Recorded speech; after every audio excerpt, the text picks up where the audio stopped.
Good evening, folks. This is Diamond with the Oppenheimer Ranch Project, bringing you a Grand Sole Minimum update on Sunday, October 7th, 1:53 a.m. Mountain Time 2018. You're looking at the Friday eruption of Mount Torrealba.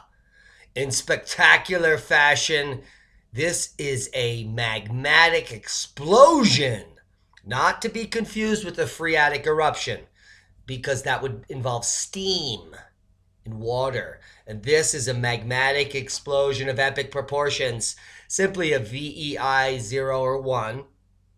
But anyone in the local region would have been absolutely fried from that 2,000 degree molten rock.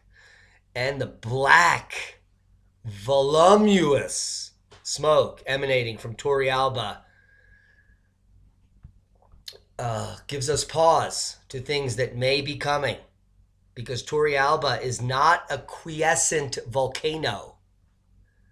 But before we get onto that, quickly come over to Volcano YTS and give them a thumbs up. Subscribe if you haven't. That is the new Volcano YT YouTube. Heads up. That's the 5/10/2018 eruption of Torrealba with excellent footage. And we'll replay that at the end. But let's come over here to Volcano SIEDU, the Smithsonian, and look at Torrealba and the science. Let's look at the top of the caldera quickly, and you can see there are multiple explosive cone activities that I'm circling. And there are several tiny erosive events, but you can also see a larger pattern here. Now let's come into the eruptive history. VEI2 is the standard, but it has recently erupted back in 1866, just 7 years after the Carrington event at VEI3. And just shortly after the time of Christ, back here in 40 AD, VEI4. So this volcano is capable of anything, including an explosive, dangerous VEI4 or greater eruption anytime soon. And from what I've been watching, Torrealba has been picking up. So we will get to that at the end of the video. All links below. Earthquake strikes northwest Haiti, killing at least 11. Port-au-Prince, an earthquake that struck off the northern coast of Haiti late Saturday, killed 11 people, injuring more than 100 when several buildings collapsed, officials said. The magnitude 5.9 quake was centered about 12 miles northwest of the coastal town of Port-de-Paix at a depth of 7.25 miles. The United States Geological Survey said. The police chief for the Northwest region, Jackson Hilaire, said at least 7 people were killed and more than 100 injured in Port-au-Prince. 4 others died in and around the town of Gros-Mon on the south, including a boy struck as a building fell, said Mayor Jean-Renel Tide.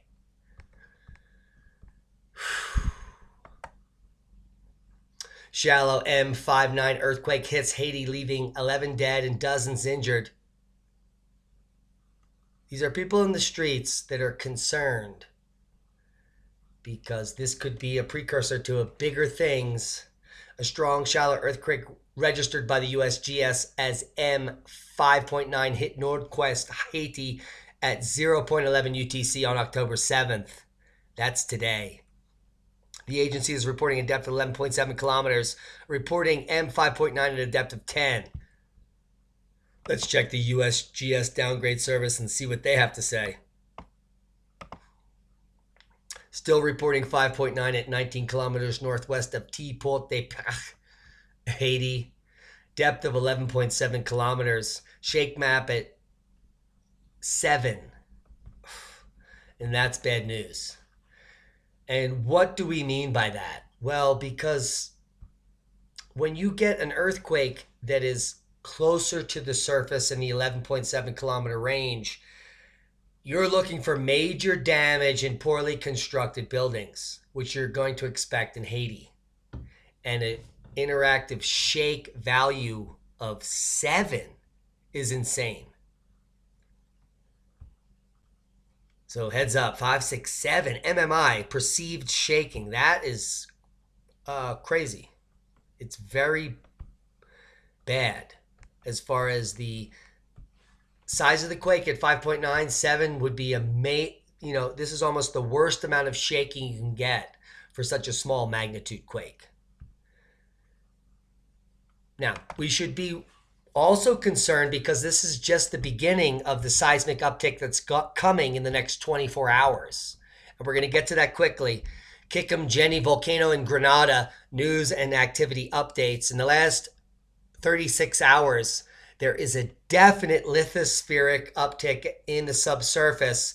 This is an underwater volcano near Grenada, Kikum, and the University of West Indies Seismic Research Center reports that high levels of seismicity have been recorded at the volcano in the last 2 days. And the alert level is now yellow at Kikum, which we talked about just days ago in our last update. The submarine volcano 8 kilometers north of Grenada might be headed towards an eruption, according to the latest data. Increasing signs of unrest have been recorded during the last 36 hours, and the Seismic Research Center at the University of West Indies has officially raised the alert level to the second highest level, orange, naranja. And ironically enough, at DisclosureCon 2018, I just bought Agent Naranja at an undisclosed amount, which it could actually be the collector's item of the century. I digress, however. So we're keeping a close eye on Kikum. Heads up. Worldwide volcano news update. Dukono, continuous volcanic ash reported. We also have Krakatoa, still waiting to blow up. Sangay, Ebiko. And according to recent reports, Krakatoa has experiencing continuous volcanic ash emissions.